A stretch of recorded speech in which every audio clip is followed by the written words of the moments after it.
ታሪኩ የሚጀምረው በዶሮ ማረጃ ቦታ ውስጥ ያለን አንድን ትንሽ ልጅ በማሳየት ነው። ልጁ ዶሮ ሲታረድ በትኩረትና በጉጉት ይመለከት ነበር። ዶሮዋ በስቃይ ውስጥ ሆና ስትፈራገጥ በማየቱ የተሰማውን ደስታ እንደ ሌሎች ሕፃናት እንዳልሆነ በግልጽ እናያለን። ከቦታው ከመውጣቱ በፊት የተቆረጠውን የዶሮ ራስ በሚስጥር ሰርቆ ከአባቱ ጋር ወደ ቤት ይመለሳል። ቤት እንደደረሰ ያንን የዶሮ ራስ በሞቱና በሕይወት ባሉ እንስሳት በተሞሉ አስፈሪ የብርጭቆ ዕቃዎቹ ጃሮች ውስጥ ሰብስቦ ውስጥ ይጨምረዋል። አባቱ ይህንን የእንስሳት ስብስብ ሲያገኝበት እጆቹን አስሮ ጀርባውን በጅራፍ በመግረፍ በግፍ ይቀጣዋል። ለዓመታት የደረሰበትን ያላቋረጠ በደልና ግርፋት ልጁን ስቃይ የማይሰማ አድርጎ አጠነከረው። አንድ ቀን ግን ይህንን ነገር በቃኝ ብሎ ይወስናል። አባቱን የልብስ መስቀያ ገመድ ባንገቱ ላይ አድርጎ አንቆ ይገለዋል። በጓሮ ውስጥም ቀብሮትን በቀዝቃዛ ፈገግታ ወጥቶ ይሄዳል። ከዓመታት በኋላ ኪርቲ የምትባል አንዲት ወጣት ልጅ ዲቪያ ከተባለች ታናሽ እህቷ ጋር ወደ ውዝዋዜ ዳንስ ትምህርት ቤት ትሄዳለች። ከትምህርት ቤቱ በኋላ ኪርቲ ከጓደኛዋ ጋር ታወራ ነበር። ጓደኞቿም የምትወደውን ልጅ የስልክ ቁጥር እንድትጠይቀው ያበረታታታል። እርሷ ከእርሱ ጋር እያወራች ሳለ ዲቪያ ብቻዋን ተለይታ ትሄዳለች። አንድ እንግዳ ሰው ደግሞ የኔንስ የዶሮ ላባ በማሳየት እያታለለ ይዟት ይሄዳል። ከጥቂት ደቂቃዎች በኋላ ኪርቲ ዲቪያ መጥፋቷን ታውቃለች። በቦታውን በድንጋጤ ብትፈልጋትም ምንም አይነት ፍንጭ ልታገኝ አልቻለችም። ኪርቲ ወላጆቿ የመጥፋቷን አደጋ ለፖሊስ ያሳውቃሉ። ከፍተኛ የመርማሪ መኮንን የሆነችው ሪቲካ የጉዳዩን አስቸኳይነት ወዲያውኑ በመረዳት ፍለጋ እንዲጀመር ትዕዛዝ ትሰጣለች። የመርማሪዎቹ 48 ሰዓታት በሰው መጥፋት ምርመራ ውስጥ እጅግ ወሳኝ መሆናቸውን ለቡድኗ ታሳውቃቸዋለች። ከጥቂት ጊዜ በኋላ ኳስ ሲጫወቱ የነበሩ ህጻናት በአንድ የቆሻሻ ጣቢያ አቅራቢያ የአንዲትን ትንሽ ልጅ አስክሬን ያገኛሉ። ሪቲካ ወዲያውኑ ቦታው ላይ ደርሳ ሟቿ ዲቪያ መሆኗን በሀዘን ታረጋግጣለች። ዲቪያ በአካባቢው የሚገኝ አንድ ታዋቂ ባለሀብት የእህቷ ልጅ በመሆኗ ጉዳዩ የወንጀል ዜናዎችን መገናኛ ብዙሃንን ትኩረት በፍጥነት ይስባል። ቆየት ብሎ ሪቲካ ለበላይ አለቃዋ ማብራሪያ ትሰጣለች። በሬሳ ምርመራው መሰረት ዲቪያ የተገደለችው በኩሽና ውስጥ ባለ ቢላ በአንድ መወጋት ብቻ እንደሆነ ታስረዳዋለች። እንዲሁም ከጥቂት ጊዜ በፊት በቅርብ በሚገኝ ከተማ ውስጥ የ5 ዓመት ልጅ በተመሳሳይ ሁኔታ መገደሏን በመጥቀስ ሁለቱም ወንጀለኞች በአንድ ገዳይ የተፈጸሙ እንደሆነ መገመቷን ትናገራለች። የበላይ አለቃዋ ይህን ግምት በሚስጥር እንድትይዝ ያዛታል። ምርመራው እንድታፋጥን ሙሉ ጊዜውን የሚሰጥ ሳሙኤል የተባለ የፎሬንሲክ ባለሙያ ይመድብላታል። ነገር ግን ሪቲካ በግል ምክንያት በዚህ ውሳኔ አልተደሰተችም። በመቀጠል ታሪኩ ወደ ሳሙኤል ይዞራል። ሳሙኤል በፖሊስ ጣቢያ የምርመራ ክፍል ውስጥ ተዝናንቶ ይቀመጣል። አንድ ታናሽ መርማሪ ሚስቱን በመግደል የተጠረጠረ አንድ የፖሊስ መኮንን ሲመረምረው ይመለከታል። መኮንኑ ያልታወቀ ሌባ ነው የገደላት ቢሎ ቢክድም ታናሹ መርማሪ ግን ሚስቱ ቀደም ሲል በደረሰባት የቤት ውስጥ ጥቃት ምክንያት በእርሱ ላይ በርካታ ቤታዎችን አቅርባ እንደነበረ ያስብባታል። ፖሊሶቹ በመኮንኑ ላይ በቂ ማስረጃ አልነበራቸውም። በኋላ ግን ሳሙኤል ምርመራውን ይረከባል። መኮንኑ የልብ ምት መቆጣጠሪያ በውስጡ እንደተገጠመለት ያውቃል። ይህ መሳሪያ የሰውን የልብ ምት መረጃ እንደሚያቀርብ ያብራራለታል። ወንጀሉ ከተፈጸመበት ጊዜ ጀምሮ ያለውን የልብ ምት መረጃ በመመርመር መኮንኑ እውነቱን መናገሩን ማረጋገጥ እንደሚችሉ ይነግረዋል። የመኮንኑ ፊት ወዲያውን ይለወጣል። ሚስጥሩ እንደወጣበትም ይረዳል። የሚያመልጥበትን መንገድ ሲያጣ ሚስቱን እንደገደለ ያምናል። ሳሙኤል ጉዳዩን በጥቂት ደቂቃዎች ውስጥ ፈቶ በራስ መተማመን ወጥቶ ይሄዳል። ነገር ግን በሪቲካ ስር በዲቪያ የነፍስ ግድያ ምርመራ ውስጥ መመደቡን ያውቃል። ይህ ዜና እርሱንም ቢሆን አላስደሰተውም። በኋላ ሳሙኤል ወደ ቤቱ ተመልሶ ወንድሙን ዜቬርን የምግብ ዝግጅት ቪዲዮ እየሰራ ሳለ ጣልቃ በመግባት ስለ አዲሱ የምርመራ ስራው ይነግረዋል። ዜቬር መጀመሪያ ላይ ቢደሰትም ሳሙኤል በሪቲካ ቡድን ስር መመደቡን ሲያቅ ፊቱ ይለወጣል። በኋላ እንደሚገልጸው ዜቬር እና ሪቲካ ቀደም ሲል በትዳር አብሮ ይኖሩ የነበረ ቢሆንም አሁን ግን ተለያይቶ ይኖራሉ። በሚቀጥለው ቀን ሪቲካ እና ቡድኗ የአካባቢውን ነዋሪዎች ሲጠይቁ ሳሙኤል ግን በፎሬንሲክ ላቦራቶሪ ውስጥ ሆኖ የዲቪያን ልብሶች ይመረምራል። ውጤቱን ይዞ ወደ ውዝዋዜው ትምህርት ቤት ሲደርስ ሪቲካ በማርፈዱ ምክንያት በከፍተኛ ሁኔታ ትቆጣዋለች። የመጨረሻ ማስጠንቀቂያም ትሰጠዋለች። ሳሙኤል ያገኛቸውን መረጃዎች ለመኮንኖቹ ያብራራል። በዲቪያ ቀሚስ ላይ ምልክት ያሳረፈበትን የብረት ዘንጎች ለይታ ያሳያል። ይህም ቡድኑ ከትምህርት ቤቱ በስተጀርባ ወደሚገኝ ጠባብ መንገድ ይመራቸዋል። እንዲሁም በልብሷ ላይ የተገኙ የሸክላና የቆሻሻ ውሃ ቅሪቶች በዛ አካባቢ ማለፏን እንደሚያረጋግጡ ያብራራል። የቆሻሻ ውሃ እርጭትና ቅርጽ እንደሚያሳየው እርሷ ሳትታገል በረጋ መንፈስ ትሄድ እንደነበረ ያመለክታል። በመሆኑ ወደዛ ቦታ የወሰዳት የምታውቀውና የምታምነው ሰው እንደሆነ ይደመደማል። ይህ ፈጣን ስኬት ምርመራውን ወደፊት ያራምደዋል። ነገር ግን ሪቲካ ባልተፈቱ የቤተሰብ ቅሬታዎች ምክንያት በሳሙኤል ላይ ያላትን ምቀኝነት መደበቅ አልቻለችም። ከጥቂት ጊዜ በኋላ ሪቲካ ሽካ የምትባል የፎሬንሲክ ሰልጣኝ የሳሙኤልን ረዳት አድርጋ ትመደባለች። እርሱ የሚያደርገውን ሁሉ እንድትከታተልና እንድታሳውቃት በሚስጥር ትነግራታለች። ነገር ግን ሳሙኤል ሪቲካ በስልክ ይህንን መመሪያ ስትሰጥ ይሰማል። እርሷ እንደማታምነው በፍጥነት ይረዳል። በኋላ ሳሙኤልና ሺካ የኪርቲን የስነ ልቦና ምርመራ ውጤት ለመቀበል ወደ ዶክተር አሎንስ ክሊኒክ ይሄዳሉ። በአጋጣሚ የዶክተር አሎንስ ታካሚ የሆነችውን የሪቲካን ልጅ ናያልን ያገኟታል። ኪርቲ በስነ ልቦና ረገድ ጤናማ መሆኗን የሚያረጋግጠውን መረጃ ከተቀበሉ በኋላ ለሪቲካ ለማብራሪያ ይመለሳሉ።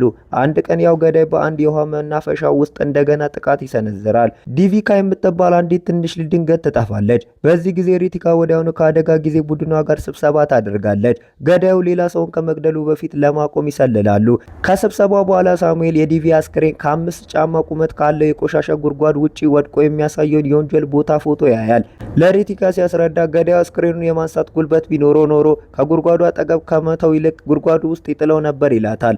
እንዲሁም ያ ሰው ዲቪያን በ4 ጫማ ቁመት ባለ የቆሻሻ ቱቦ ውስጥ አታሎ ማሳለፉን ይጠቅሳል። እነዚህ ሁኔታዎችን በማሳየት ሳሙኤል ገዳዩ 13 ወይም የ14 ዓመት ልጅ ሊሆን እንደሚችል ይደመድማል። ሪቲካ ግን ምርመራውን ለቡድን ተው ብላ ስታናንቀው፣ ሳሙኤል ደግሞ በቅርቡ ትናንሾች ህጻናት ተከታታይ ገዳዮች ሆነው የተገኙባትን በርካታ አጋጣሚዎችን ይጠቅስላታል። ምክንያቱን አቅርቦ ቢናገርም ሪቲካ ሀሳቡን ትንቀዋለች። እርሱ የላቦራቶሪ ባለሙያ ብቻ እንደሆነና በክፍል ውስጥ ያሉት ሌሎችን በሙሉ ፖሊሶች መሆናቸውን በማስታወስ ታዋርደዋለች። ሪቲካ ከወጣች በኋላ ሺካ በሳሙኤል ላይ ያላትን ጥላቻ አስተውላ ስለ ምክንያቱ ትጠይቀዋለች። ሳሙኤል ወንድሙ ዜቪየር ቀደም ሲል ከሪቲካ ጋር ተጋብቶ እንደነበር ይነግራታል። ትዳራቸውም የፈረሰው ታናሽ ልጃቸውን በአሰቃቂ አደጋ ካጡ በኋላ እርስ በርሳቸው በመካከላቸው ምክንያት እንደነበረ ያብራራል። ያ አደጋ አራራቃቸው። ከ6 ዓመት በኋላም ተፋተው ከዛ በኋላ ተነጋግረው አያውቁም። አንድ ቀን ሳሙኤል አብዱል ወሃብ የተባለ በጡረታ ላይ ያለ የፖሊስ መኮንን በጠየቀው መሰረት የዴንን ምርመራ ያደርጋል። የምርመራው ውጤት ኔጌቲቭ ሆኖ ሲመጣ አብዱል ከ10 ዓመት በፊት የተፈጸመውና የሪቲካ የመጀመሪያ ምርመራ የነበረው ጉዳይ ያስታውሳል። በቡርማ ኮሎኒ ውስጥ አንድ ተከታታይ ገዳይ 4 ህጻናትን ገሎ ነበር።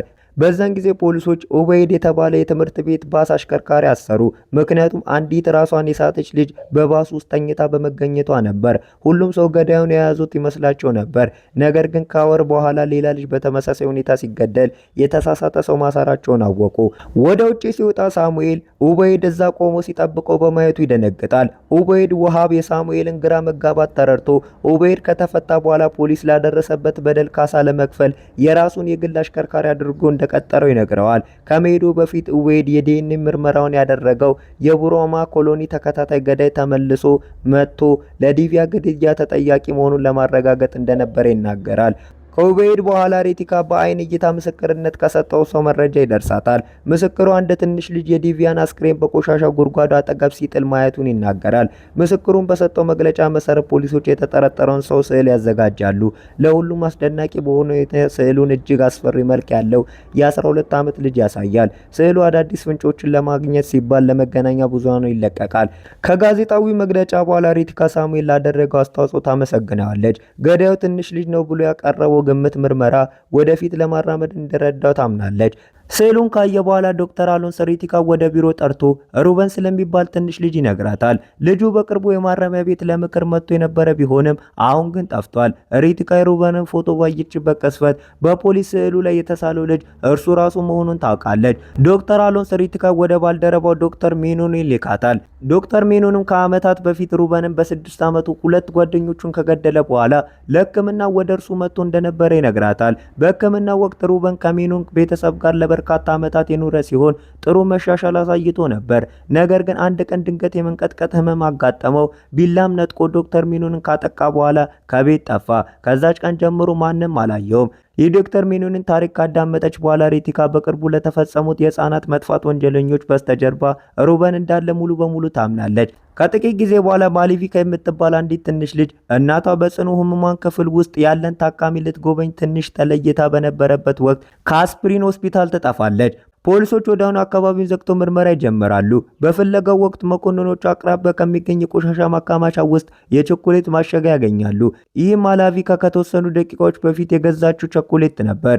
የሱቁ ባለቤትም ልጇ ከመጥፋቷ በፊት ከሩበን ጋር ሲያያት እንደነበረ ለፖሊስ ይናገራል። ሳሙኤል ቦታው ሲደርስ ገዳዩ ፖሊስን ለመስማት ሲል የቸኮሌት ማሸጊያ ሆን ብሎ አስቀምጦት እንደሆነ ሀሳብ ያቀርባል። ማሸጊያው ከቆሻሻ በላይ ተቀምጦ እንደነበረ እስኪያሳያቸው ድረስ ማንም አላመነውም ነበር። ማላቪካ ከተወሰደች በኋላ ጽዳት ሰራተኛ ቦታውን ስላጸዳው ብቸኛው ማብራሪያ ገዳዩ በኋላ ተመልሶ አስቀምጦታል የሚል ነው። ከዛ በኋላ ሳሙኤል ማሸጊያው ወስዶ ወዲያውኑ የፎሬንሲክ ምርመራ ማድረግ ይጀምራል። የቸኮሌት ማሸጊያውን ከመረመረ በኋላ ሳሙኤል አስደናቂ ግኝት ያገኛል። ከተገኘው ማሸጊያ ላይ የተወሰደው ዲኤንኤ የቫላሚካን ሆነ፣ የሩበን አይደለም። ይህ ግኝት ሶስተኛ ያልታወቀ ሰው በወንጀል ውስጥ እንዳለና ተሸሽጎ ለመኖር ሲል ሩበንን እንደ ሽፋን እንደተጠቀመበት መሆኑን ያሳያል። ይህ በእንዲህ እንዳለ ሩበን ማላቪካን ጥቅጥቅ ባለው ጫካ ውስጥ ተሸክሞ በመሄድ ባዶ በሆነ አውቶቡስ ውስጥ ያስቀምጣታል። ከጥቂት ደቂቃዎች በኋላ ባዶ እጁን ወጥቶ በጭንቀት ውጪ ይጠብቃል። ብዙ ሳይቆይ ሌላ ሰው የቫላሚካን አስክሬን ተሸክሞ ይወጣል። ለማንም ለማመን በሚከብድ ሁኔታ ያ ሰው ጨካኝ ገዳይ የሆነችው የሪቲካ ልጅ ናያን ነበረች። የማለቪካ መታፈን ዜና እንደ ሰደድ እሳት ሲሰራጭ ፖሊሶች ገዳዩን መያዝ ባለመቻላቸው ከህዝቡ አዘጋጅ ተቃውሞ ይገጥማቸዋል። በዚህ ወቅት ሳሙኤል ለሪቲካ ደውሎ ሶስተኛ ያልታወቀ ሰው ከጀርባ ሆኖ ወንጀሉ እንደሚያቀናጀው ያገኘውን ግኝት ይነግራታል። ሪቲካ ግን ከማዳመጥ ይልቅ ሀሳቡ ውድቅ በማድረግ ዋና ተጠርጣሪያችን ሩበን ብቻ ስለሆነ በእርሱ ላይ ብቻ አተኩር ብላ ታዘዋለች። ሳሙኤል ተናዶ ይወጣል። ነገር ግን ሺካ አስደናቂ ግኝት ካገኘች በኋላ ተመልሶ እንዲመጣ ትጠራዋለች። በሚቀጥለው ቀን ሪቲካና ናያን የጓደኛቸውን ቤት ይጎበኛሉ። በዛም ናያን የጓደኛዋን ትንሽ ልጅ በበረንዳ ላይ በደስታ ስትጫወት ታያለች። በአስፈሪ ሀሳብ ወደ ህፃኗ ትቀርባለች። ነገር ግን ምንም ሳታደርግ ሪቲካ ወደ ልቧ መልሳት የመሄጃ ጊዜው እንደደረሰ ትነግራታለች። ይህ በእንዲህ እንዳለ ሺካና አብዱል ወሃብ ለሳሙኤል እንደነገሩት ከኩርማ ኮሎኒ ተከታታይ ገዳይ የተገኘው ዲኤንኤ ከቸኮሌት ማሸጊያው ላይ ከተገኘው ዲኤንኤ ጋር ይጣጣማል። ይህም የቡርማ ኮሎኒው ተከታታይ ገዳይ ተመልሶ መምጣቱን ያረጋግጣል። በዚህም አብዱል ወሃብ ከኩርማ ኮሎኒ ግድያ ጋር የተያዘ አዲስ ፍንጭ ያገኛል። ይህም የቆየ የውሃ ማከማቻ ሲሆን ለሁለቱም ወንጀለኞች ቁልፍ መፍትሄ ሊሆን ይችላል። በአብዱል ወሃብ ፍንጭ መሰረት ሳሙኤል ወደ ውሃ ማከማቻው በመሄድ አካባቢውን መፈተሽ ይጀምራል። በፍጥነት የመሬት ስካነር ራዳር ያለው የቧንቧ ፍለጋ ኩባንያ ያስመጣል። በራዳሩ እርዳታን ቡድኑ የተቀረቱን የታፈኑትን ልጃገረዶች በሙሉ አስክሬን ይቆፍራሉ። የበሰበሱት አስክሬኖች ከ10 ዓመታት በፊት ጠፍተው ሳይገኙ የቀሩት የቡርማ ኮሎኒ ወንጀለኞች ሰለባዎች መሆናቸውን ይረጋገጣል። በሌላ በኩል ሩበን ከአንድ ቤተክርስቲያን አቅራቢያ ጊዜውን ያሳልፋል። እዛም እንደገና ሚስጥራዊ በሆነ የመንቀጥቀጥ ህመም ይመታል። ናንያ ካጠገቡ ተቀምጣ በዝምታ ትከታተለዋለች። እውነተኛው ገዳይ መሳሪያ በመጠቀም የሩበንን ህመም የሚቆጣጠረው እርሷ ነበረች። ወደ ፖሊስ ጣቢያ ስንመለስ ሳሙኤል አዲስ ምርመራ መስመር ይከተላል።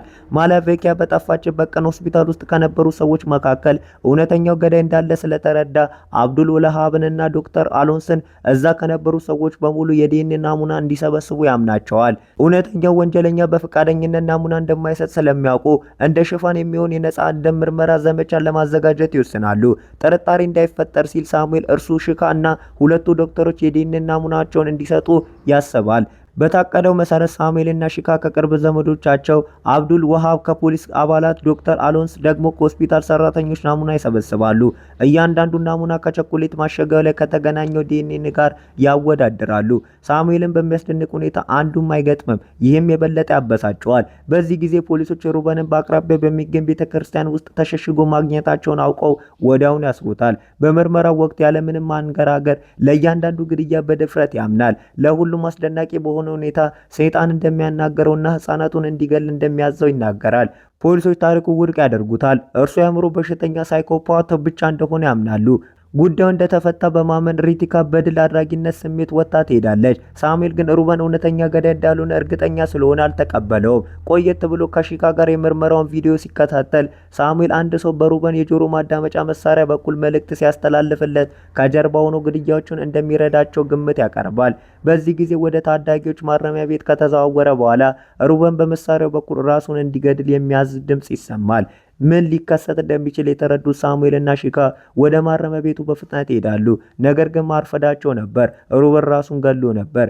በሚቀጥለው ቀን ሪቲካና ቡድኗ ወደ ጣቢያው ተጠርተው በበላይ አለቃቸው ይገሰጻሉ። ከሮበን ሞት በኋላ በጉዳዩ አያያዛቸው ላይ የውስጥ ምርመራ እንደሚከፈት ይነገራቸዋል። ሪቲካ ከህዝቡ የሚመጣውን ተቃውሞ ስታስተናግድ፣ ሳሙኤል እውነተኛ ወንጀለኛ በሞተበት ወቅት አቅራቢያ እንደነበረ በማመን ሺካሩበን ራሱን ከገደለበት ማረሚያ ቤት አካባቢ ያሉ የሲሲቲቪ ቪዲዮዎችን እንደተሰበሰበ ይጠይቃታል። በዚህ ወቅት ናንያ ወደ ፖሊስ ጣቢያ ትመጣለች። ሳሙኤልን ምርመራው እስኪያልቅ ድረስ በሰላም እንድትቀመጥ ብቸኛ የእህቱን ልጅ ወደ ቤተሰቡ እንዲወስዳት ሪቲካን ያምናታል። ሪቲካ ቅር ብሏትም ቢሆን ትስማማለች። ከዛም ሳሙኤል ናንያን ወደ ቤተሰቡ ቤት ይወስዳታል። እዛም ከረጅም ጊዜ በኋላ ከአባቷ ከዜቪየር ጋር ትገናኛለች። ከቤተሰቡ ጋር በፍጥነት ትላመዳለች። ካርቱን ለማየት ከመቀመጣቸው በፊት አብረው እራት እየበሉ ምሽቱን ያሳልፋሉ። ናንያን ለመተኛት ስትሄድ ዜቪየር ከምርመራው በኋላ ከእርሷ ጋር ጊዜ የማሳለፍ እድል ስላገኘ በሚቀጥሉት ጥቂት ቀናት ውስጥ ከእርሷ ጋር የማይረሱ ትዝታዎችን መፍጠር እንደሚፈልግ ለሳሙኤል ይነግረዋል። ከጥቂት ጊዜ በኋላ ሳሙኤል ከሺካ ጥሪ ደርሰዋል። ሩበን ከመሞቱ ጥቂት ቀደም ብሎ ከአዘጋጁ ውጪ አንዲት አሮጌ ሰማያዊ ሲቪክ መኪና መታየቷን፣ ነገር ግን የታርጋ ቁጥሯም ሆነ አሽከርካሪው እንዳልታዩ ይነግረዋል። በዚህ ጊዜ ሳሙኤል በቤቱ ውጪ አንዲት ሰማያዊ ሲቪክ መኪና መቆሟን ያያል። ወደ መኪናው ውስጥም አዳክሮ ሲያይ አቡዴ ድንገት ከጀርባው መጥቶ ራሱን ያሰተዋል። በሌላ ቦታ ላይ አንዲት ትንሽ ልጅ ትጠፋለች። ፖሊሶችም አብራት በያዘችው የእናቷ ሞባይል ስልክ በኩል ያለችበትን ቦታ መከታተል እንደሚችሉ ያውቃሉ። በአንድ ጫካ ውስጥ ሳሙኤል ቀደም ሲል የነበሩትን ሰለባዎች በተገደሉበት ያው በተተው አውቶቡስ ውስጥ ራሱን ያገኛል። አቡዴ ልጃገረዶቹን ግድያ እንዳቀናጀ ሩበንንም ይቆጣጠር እንደነበረ በፍጥነት ያምናል። ከዛም ናንያን የማላቫኪያን አስክሬን ለማስወገድ ተሸክማ ስትሄድ የሚያሳይ ቪዲዮ ለሳሙኤል ያሳየዋል። የሳሙኤልን ግራ መጋባት በማየት አቡዴ በትክክል ናንያን የምትመስል ነገር ግን ሁሉንም ሞታለች ብሎ የሚያስቧትን መንታ እህቷ ናቪያ መሆኗን የሚያሳይ ሌላ ቪዲዮ ያጫውታል። ከ10 ዓመት በፊት በቡርማ ኮሎኒያ ግድያ በሐሰት ከሳ ሳሙንና ቤተሰቡን ባጠፋችበት ሪቲካለ ለመበቀል ሲል ናንያን የወንጀሉን ተጠያቂ ለማድረግ ያቀደ እውነተኛ እቅድ ይገልጻል። እውነቱን ሲሰማ ሳሙኤል ድንገት በአቡዴ ላይ ጥቃት በማድረስ ራሱን በፍጥነት ነጻ ያወጣል። በመካከላቸው ብርቱ ውጊያ ይነሳል። አቡዴ ለጥቂት ጊዜ የበላይነቱን ያገኛል። ሳሙኤል እንደገና አሸንፎት ጉሮሮን ይይዘዋል። ነገር ግን አቡዴ እርሱን መግደል ጥቅም እንደሌለው፣ ምክንያቱም እውነተኛ ገዳይ አሁንም ከሳሙኤል ቁጥጥር ውጪ እንደሆነ የሚገርም አዲስ ሚስጥር ይነግረዋል። ሳሙኤል ቃላቱን ከመገንዘቡ በፊት አንድ ያልታወቀ ሰው ተኩሶበት በዛው ሰማያዊ ሆንዳ ሲቪክ መኪና ውስጥ በፍጥነት ይሸሻል። ጉዳቱን ቸል በማለት ሳሙኤል በፍጥነት ተከትሎ ሲሄድ ቁልፉ አሁንም ውስጥ እንደተሰካ ያገኛል። መኪናውን ማሳደድ ይጀምራል። ከጥቂት ደቂቃዎች በኋላ ከጫካው ይወጣሉ። በዚህ ጊዜ ፖሊሶች በቅርቡ ከተጠለፈችው ልጅ ስልክ የሚመጣውን የጂፒኤስ ምልክት ይከታተላሉ። ሲከተሉ የሳሙኤልን ቫን መኪና አስቆመው እንዲቆም ያስገድዱታል። መኪናውን ከከበቡት በኋላ የልጅቷን አስክሬን ያገኛሉ። ይህም ሳሙኤል ተከታታይ ገዳዩ እንደሆነ እንዲያምን ያደርጋቸዋል። ሴራ እንደተሸረበበት የተረዳው ሳሙኤል ፖሊሶች ሳይዙት በፍጥነት ያመልጣል። በሌላ ቦታ ጨለማ በሆነ ምድር ቤት ውስጥ አንድ ሚስጥራዊ ሰው የፈራችውን ናቪያንን ተጠግቶ ምግብ ይሰጣታል። ከዛም በዝምታ ወጥቶ ይሄዳል። በዚህ ጊዜ ሳሙኤል በተጠበቀ መሸሸጊያ ቦታ ተሸሽጎ እውነተኛውን ገዳይ ለመለየት ፍንጮችን ማያያዝ ይጀምራል። ብዙ ሳይቆይ ዜቪየር መጥቶ ፖሊሶች በይፋ ሳይዙት በፊት ዋስትና ማስጠበቁን ይነግረዋል። የሳሙኤል ፍለጋ እየጠነከረ ሲሄድ አቡዱል ወሃብ ሪቲካን ወደ ቤቱ ይጠራታል። በሚገርም ሁኔታ ሳሙኤልን ከዜቪየር ጋር እዛ ታገኘዋለች። እርሷ አንዳች ነገር ከማድረጓ በፊት ናንያ የትንሿን ልጅ አስክሬን ስታስወግድ የሚያሳየውን ቪዲዮ ያሳያታል። እንዲሁም ናቪያ አሁንም በህይወት እንዳለች ይነግራታል። ከዛም ስለ ጉዳዩ ያወቁትን ሁሉ ያብራሩላታል። ሳሙኤል በአቡዴ ስልክ በኩል የናቪያን ቦታ በመከታተል በፍጥነት የማዳን እቅድ ያወጣል። ሪቲካና ዜቪየር ናቪያንን ለማዳን ሲቸኩሉ ሳሙኤል ጉዳዩን ለመያዝ እርዳታው እንደሚያስፈልገው በመናገር ዶክተር አሎንስን ይዞ ይሄዳል። በጉዞ ወቅት ሳሙኤል በውሃ ማከማቻ ውስጥ ከኩርማ ኮሎኒ ሰለባዎች ጎን የተገኘውን የአዋቂ አስክሬን ማንነት መለየቱን ይናገራል። አስክሬኑ ሲመረምር አንድ ቁልፍ ፍንጭ አግኝቷል። አስክሬኑ ሁለት የተለያዩ የአፈር አይነቶችን የያዘ በመሆኑ በውሃ ማከማቻ ውስጥ ከመጣሉ በፊት ሌላ ቦታ ተቀብሮ እንደነበረ ያረጋግጣል። ከአፈር ናሙናዎቹ አንዱ አልፎ አልፎ የሚገኝ የዘይት ቅሪት የያዘ ሲሆን ይህም አስክሬኑ መጀመሪያ ከተመረተበት ፋብሪካ አቅራቢያ ተቀብሮ እንደነበረ ያሳያል። ይህም ሳሙኤል ገዳዩ አስክሬኑ በኋላ ወደ ውሃ ማከማቻ ከመውሰዱ በፊት በአቅራቢያው ይኖር እንደነበረ እንደሚደመድም ያደረገው። ሳሙኤል በአካባቢው የሚኖሩትን ሰዎች ዝርዝር ያቀርባል። ከእርሱም አንዱ ገዳዩ እንደሆነ ይገልጻል። የሁሉንም ሰው በሚያስደነግጥ ሁኔታ ሳሙኤል ምልክት ያደረገበት ስም የራሱ የዶክተር አሎንስ ስም ነበር። እውነተኛው ገዳይ እርሱ ነው። የትዝታው ምስል እንደሚገልጸው በፊልሙ መጀመሪያ ላይ የእንስሳት አካላትን ይሰበስብ የነበረው ልጅ በትክክል ዶክተር አሎንስ ነበር። በደለኛ አባቱን ከገደለ በኋላ አስክሬኑን ከቤታቸው ጀርባ ቀብሮት ነበር። ነገር ግን ላለመያዝ ሲል በኋላ ቦታውን ቀየረው።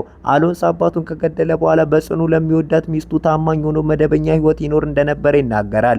ነገር ግን እርሷ ከሞተች በኋላ ፍቅሩ በሙሉ ወደ አንድ ልጁ ወደ ናቪን ተዘዋወረ። በመጨረሻ ደረጃ የካንሰር ህመም እንዳለበት ሲታወቅ ህይወቱን ሌላ ጨለማ መንገድ ያዘ።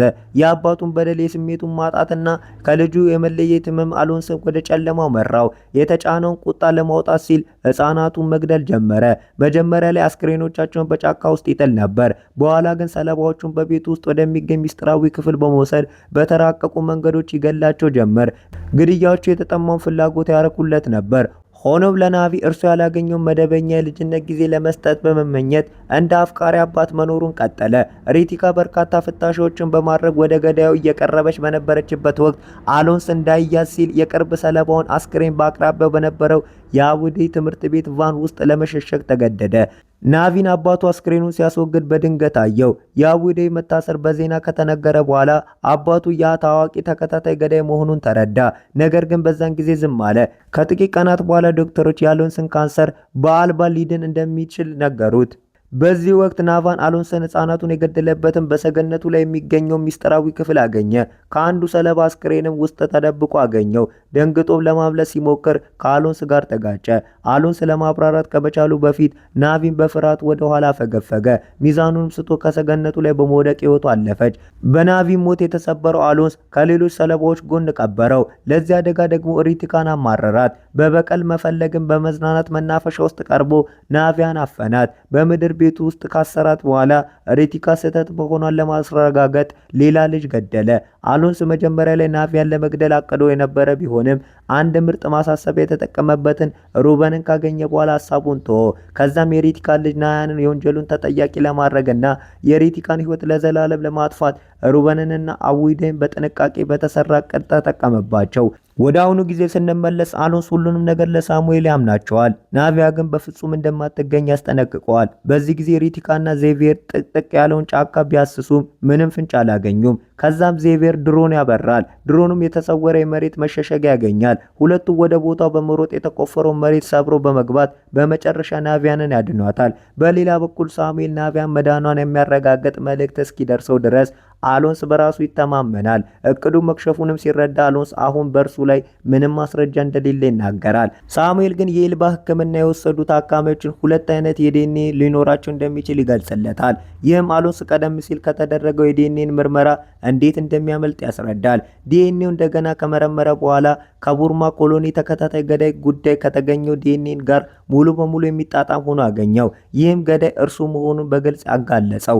እንደተያዘ የተረዳው አሎንስ ድንገት በሳሙኤል ላይ ጥቃት ያደርሳል። እርሱን ለማሸነፍ በከፍተኛ ሁኔታ ሲታገል ጨካኝ ፍልሚያ ይነሳል። በፍልሚያው ወቅት ሳሙኤል ሆን ብሎ መኪናውን ከአንድ ክሬን ጋር ያጋጫል። መኪናውን በአየር ላይ ይገለበጣል። አሎንስ ከመኪናው ተወርውሮ መንገድ ላይ ይሞታል። ሳሙኤል ግን በወንበር ቀበቶና በተከፈተው ኤርፓኮች ምክንያት በህይወት ይተርፋል። በመጨረሻም ትዕይንት ሪቲካና ዜቨር ይታረቃሉ።